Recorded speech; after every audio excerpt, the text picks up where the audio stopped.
Now, well, let me take you back one step, Prof.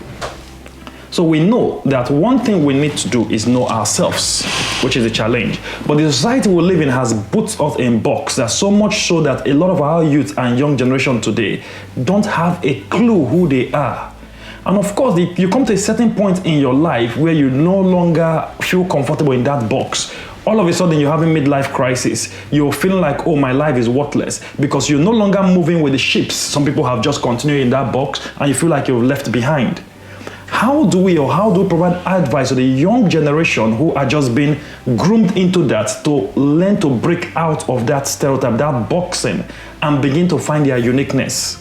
Now, of course, they say we are a product of our environment. You touched down on that where we talked about different people will behave differently because of the different places they come from. I came from Africa. When I came here to study, I did not behave like those who were here, even in the classroom, because my experience made me who I am. But over time, I integrated into the system, and a lot of people who are coming have not integrated.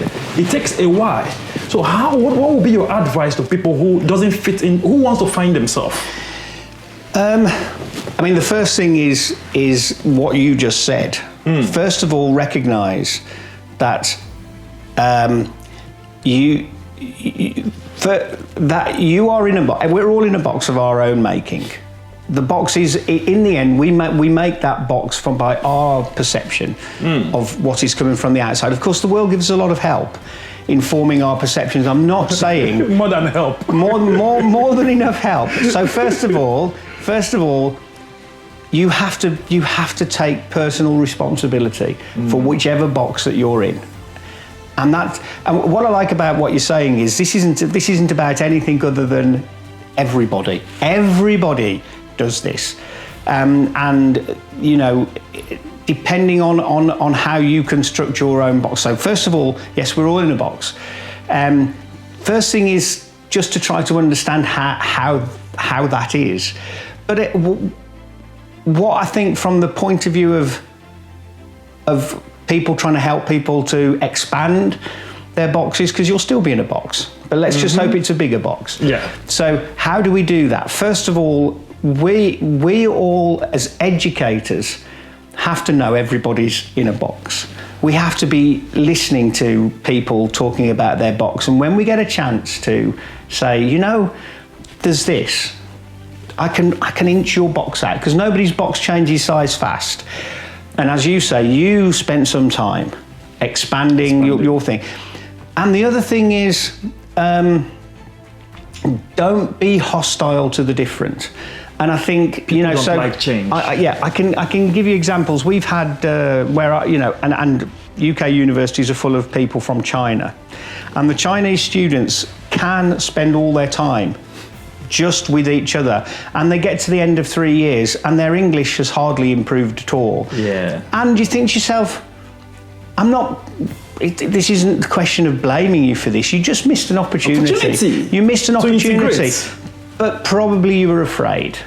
And there's a book well worth reading called The Road Less Travelled by Scott Peck. Lovely book. Brilliant book. And he starts at the beginning. He says, most problems in the world are from fear and laziness. And I've tried to think about whether that can be wrong, and I haven't managed to dent that thing. Mostly it is I can't be bothered, or I'm too frightened.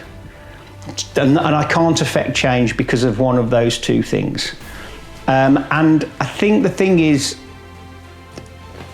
one of the things that I often wanted to try to do in the university was start off with, and the problem was it all became like psychometric testing and all this sort of thing, and I didn't want people to feel as I was watching them, right? And I had lots of difficulty in the university because I wanted to try and help. For instance, we had a relatively small number of black students, and I wanted to try, because I could see there was an issue. What I would say is, and I hope you guys will have had experience, I always tried my hardest to find opportunity for people to do things which would give them another view on the way the world was, what they could do. And I think if people can focus on encouraging people to, and I'm not in the sort of, you can do anything you like. Obviously, we all have limitations. We can't. But you can push yourself. I'm not one of these American sort of motivation. No, I hate that stuff. That encourage a dog to go fight a lion. Yeah, that's right. I hate that stuff. But I would say that what I would try to do is keep my ears open to whatever the person's saying, and when they start talking like somebody who can't do something, ask them why they can't do that. Why can't you do that? Don't tell them what to do. But when they say they can't, try and find ways of helping them think of how they might do the things that they want to do. Of course, sometimes you're talking, you do get into motivational talking, but it's like, yes, it try to raise the amount that we all encourage each other, because in the end we move forward when we're all united. We're all looking out for each other, all trying to help each other. It's when we start thinking, in order for me to get ahead, I need to tread on somebody else.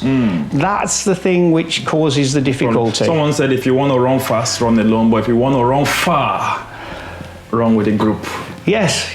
And if you run alone, you're going to burn out pretty soon, and then the group will overtake you. You'll be wondering, how did this happen? You're full of wisdom. I'm going to write all these things. I'm going to write all these things down. Let me share this story with you, picture in the frame. I like that one as well. Go on. We talked about this boxing thing and how the integration is difficult, because I'll share my own experience and I think this will be a good time. When I finished at the uni, one of my major challenges was, because of course, coming from Africa, we all had accents. And my first semester, I struggled to understand what was being said and how to communicate. But when I finally got out of the uni, the first thing I did was go take a job in the contact center.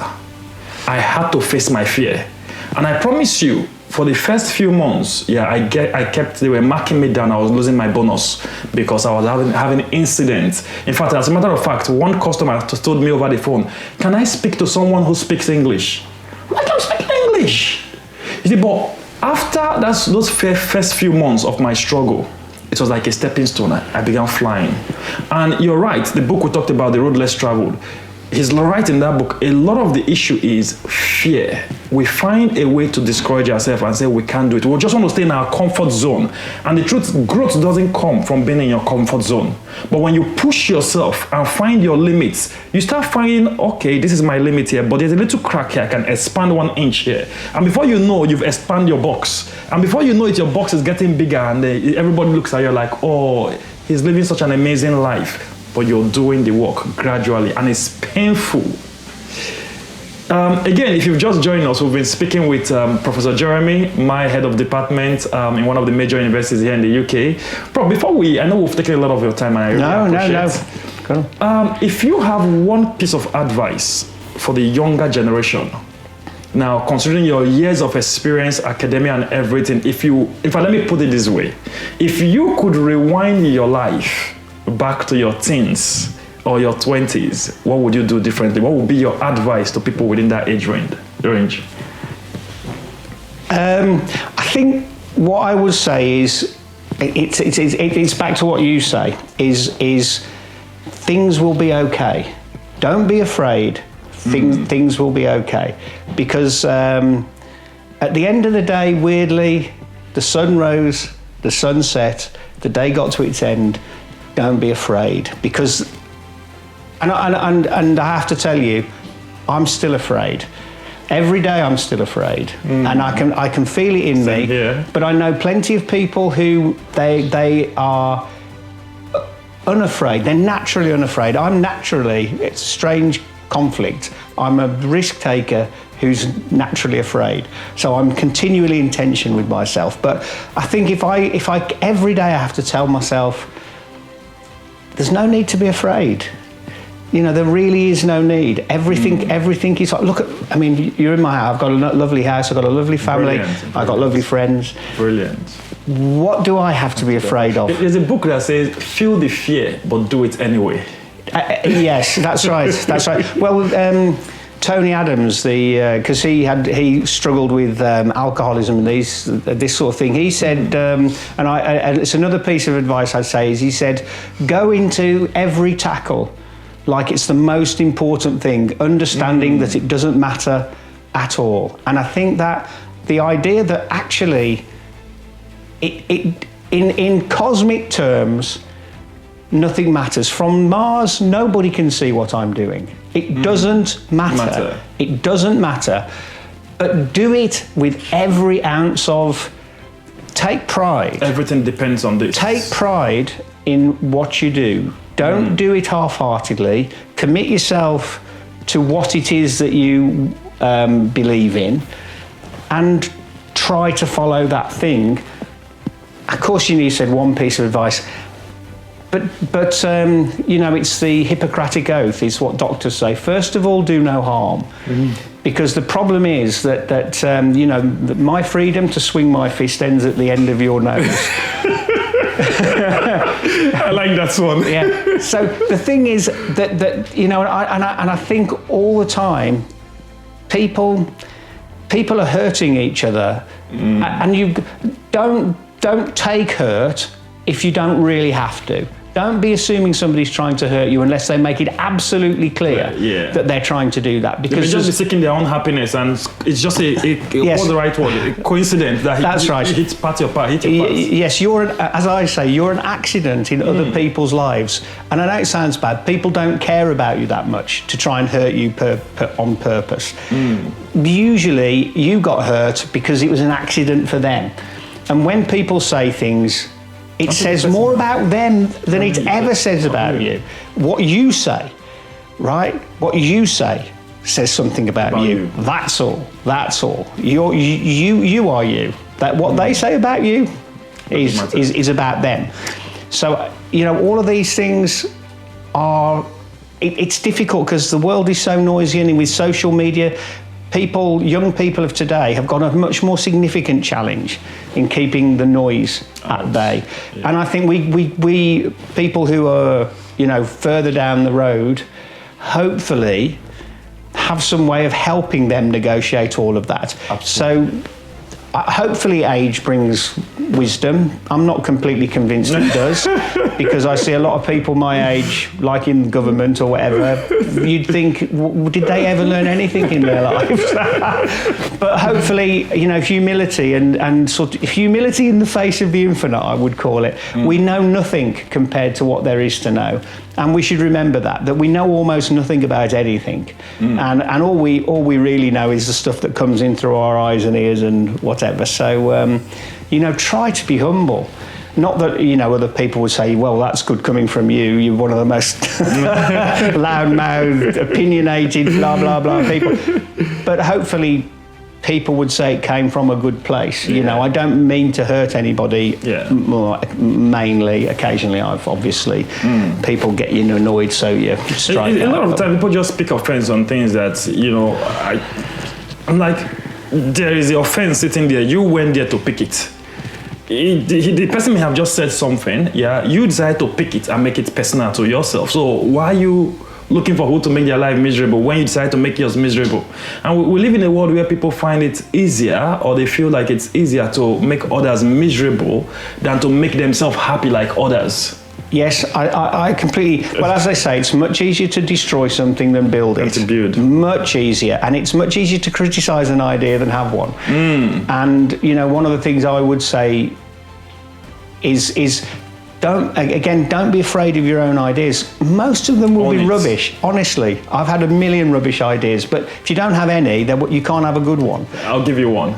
That's right. Well, that's exactly right. And you know, as I'm saying to these students, if you don't try all these ways, how will we learn? How will we, you know? And every fact is surrounded by non-facts. Everything is surrounded by counter-examples. And as a mathematician, when I prove something, I don't prove the thing I started off trying to prove. I start trying to prove something, then I realise, you find yourself somewhere else. I can't do that part. I now have to change the problem.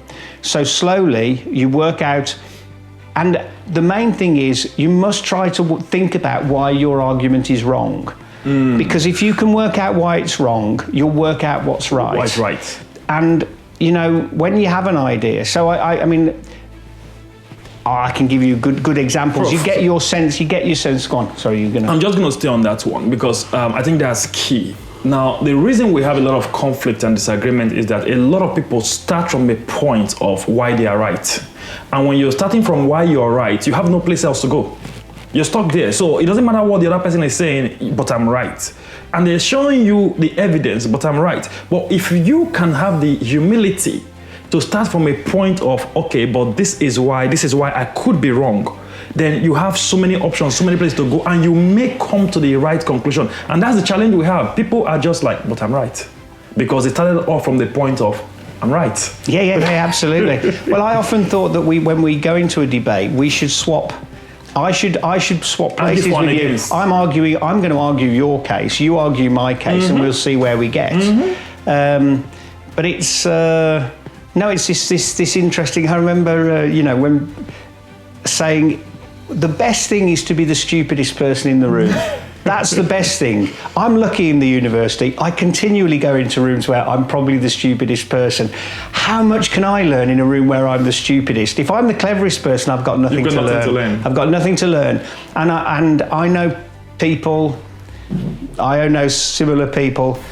You would swear you could have lived a whole life with them. They never learned a damn thing from you because they were already, and in their own mind, they were just cleverer than you. And you thought, well, I'm not saying what was the point for me.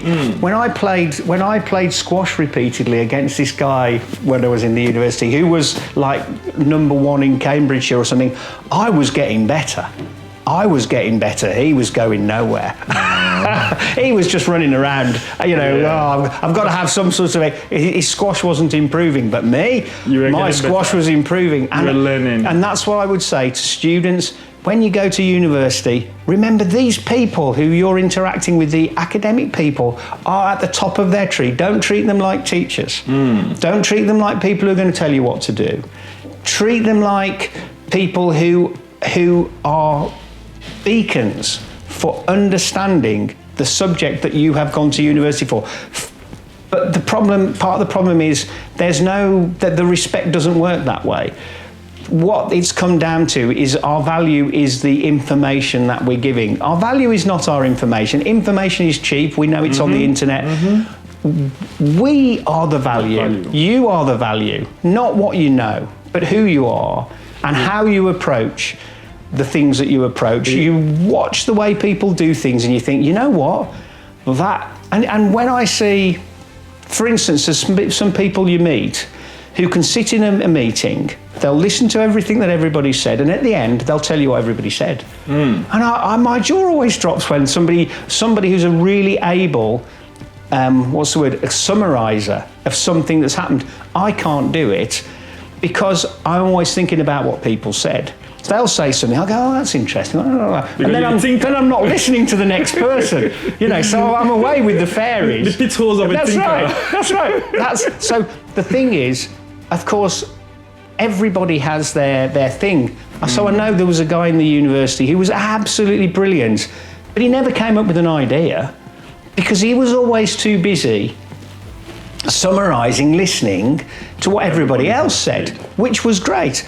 And when you get one of them, and then you get the people who scratch their heads and go off in a corner, that'll be us. We're immediately thinking about the thing, how do I solve that problem? That's what we do. And when you get somebody who says, you know what, if you tell me what it is you're thinking, I'll be able to explain that to other people because you're really terrible at communicating what you're thinking. But I can understand what you say and I can tell. So I spent a lot of time in that role, interpreting, because we know some people who they can talk to you and you just go, that nobody's going to understand that. Yeah. I'm going to have to now repeat that to them in words of 1 or 2 syllables so that they don't, and the way that you're saying it they need to have the fear taken away from them about the content. And maths is particular for that. People are frightened of it. And so if anybody starts using, say, parallelogram and isosceles too often, everybody just starts crying. So you've got to try and find a way of saying it, which people don't get really upset. Oh, dear. But you need all those people, and that's why diversity is so brilliant, is because you find these skills that you couldn't believe they'd have that skill and that you couldn't do it. But if you keep your ears open, and are sort of, open to the idea that other people can do things you can't. You can do. You will learn. You'll learn. You'll learning. say, okay, but it's not worth me learning how to do that. You're going to do that. It's not worth you learning how to do what I do because that's taken a lot of time. Yep. I'll do this. We work you together. do that. We all need each other. We need each other because we're, and like in a family, and this is the same thing. This isn't a lesson about it. This is a lesson for life. It's real life. Yes, Caroline, she has skills that I'm never going to learn to be like her. And she can do things I just got no chance. Let her do that because and there's things I can do. She'll go, I wouldn't even be interested in being able. I don't care about your jigsaws. I'm not, or whatever. So the thing is that you find yourself with people who complement the things that you can do, compliment both. They appreciate what you do. A lot of that comes from, someone said in life some things are taught and some things are caught. A lot of that comes from you getting to know yourself to that point where you're not catching and say, okay, this is my strength. There's no need trying to go out of my area of my strength when I can find someone else who complements me and we'll work together as a team and we'll achieve this thing easier. You can run fast if you run alone, but you can run far when you run together. Absolutely. Yeah. And a lot of people still haven't come to that acceptance. They think they are the best thing that have happened to mankind since the invention of sliced bread. Well, that's right. The thing is that they, I've seen that the people who get in charge, so you get people who get to the top of things and then they think they're good at everything, and it's quite bizarre. Oh God, you need to see that in the industry. You go, but wait a second, why do you think you're any good at that? And I remember the other thing, which is a typical senior management thing, is management's really hard. I was head of department for 10 years. It's really hard. It's complicated. You've got to make decisions that many people won't like. And this was back to the interesting thing about, are you a liar? I said, oh yeah. And they said, what do you mean? I said, do you think if I was going through a dark cave full of spiders and I had some arachnophobes with me, I'd tell them there were spiders in the cave if they asked? Do you think I'd say, yeah, there's spiders, yeah, there's loads of them? Do you think I'd say that? I'd say, no, there's no spiders, don't worry. It's all fine, bats, but no spiders. And I think most of the time, and it sounds bad, but I had to be economical with the truth or lie, depending on the situations would determine. Because actually there was nothing they could have done about what we were going to do anyway. The best thing to do sometimes is close your eyes and go with the flow, but you have to trust the people who are telling you that they're going to do this. If you said, if it was that there was a bunch of, knives, Indiana Jones knives coming across, no, come with me. No, that would be irresponsible. Yeah. But if the thing can't hurt you, or where you are, it's going to be in their best interest. But I remember the problem is that managers find that task is really hard. So they start actually dipping into the tasks. So this is back to the micromanagers. They can't do their own job because it's too complicated. So what they do is they look for jobs they can do. And what they can do, they think, but they can't often, is they can tell you how to do your job. And so what they end up doing is, this is it. And I remember sitting in with, he just recently died, the Vice Chancellor who did this. And sat in this is the biggest, is starting to tell us how to be personal tutors. He wouldn't have been a personal tutor for 20 years. We were all doing it every day. And he was saying this, and I thought, wait a second, I must have some eggs around here that I can give to my grandmother so she can teach me to suck them. And I was looking at him, and it used to make me laugh because he was quite a fierce person, and if you got into a debate with him, he was quite aggressive in debate. I always thought it was really funny because I thought I was succeeding if I could get him to belittle me. You know what I mean? I really made it. This guy feels me such a threat. He's going to try and make me look like an idiot. Brilliant. Other people used to be like, oh my God, he said something really bad. So I go, Really, you think that's bad? That's a bloody badge of success, that is, when you can get bullies to bully you. You know that you're hitting the mark, so long as you don't care about bullies. And what can they do to you? What in this sort of thing? Well, he shouted at me. Okay, really? So you didn't make you taller, shorter. How does it change? How does it change the price of things in the market? He didn't chain me up and beat me. That guy can shout at me all he likes. I'm not going to take any hit from that because this is back to I know who I am. You know who you are. I know who I am, and I'm now going to view it like this: that I'm the one winning when they're shouting at me, not them. Of course, they've lost the plot. Yep. A man resorts to aggression where he can no longer argue intelligently. Well, as we see with the Russians now, I mean, the plot has been lost completely as far as I can aggression. Yeah, it's just got to step that thing up. But I mean, I've seen that a lot. Is you say something, person doesn't like it, you think, oh, I'm not backing down now. I'm going to say something even worse, and I'm going to make them back down. And say, okay, it's all okay. You go, look, mate, you're digging yourself a bigger pit. Stop it now, because it won't work. And so anyway, that's just to wrap that one up. I think it's also two-sided because we find that in industry where you recruit and you employ an expert, and then you want to tell the expert how to do their job. So why did you even employ them if you know how to do the job? Just do the job and save yourself money. Then on the other side, you also need the expert. Okay, now we entrust you and we have confidence in you. You go on and do your job. It's been amazing catching up with you, Prof. Thank you very much. No. Thanks for having us. I hope we can do this again. This is fun. It's got to be fun. What else is there? What else is there? Yeah, we've touched on a lot of topics and a lot of things. I honestly, this is eye-opening. The boxing, the society. We've touched on some key topics that if anyone really pays attention, and apply these things in their life, the sky will be your limit. Of course, you still got to do the hard yards. Oh yeah. You can't avoid the hard yards, but at least you know why you're doing it. Absolutely. Yeah. Absolutely. Brilliant. Thank you very much. Thank you. Cheers.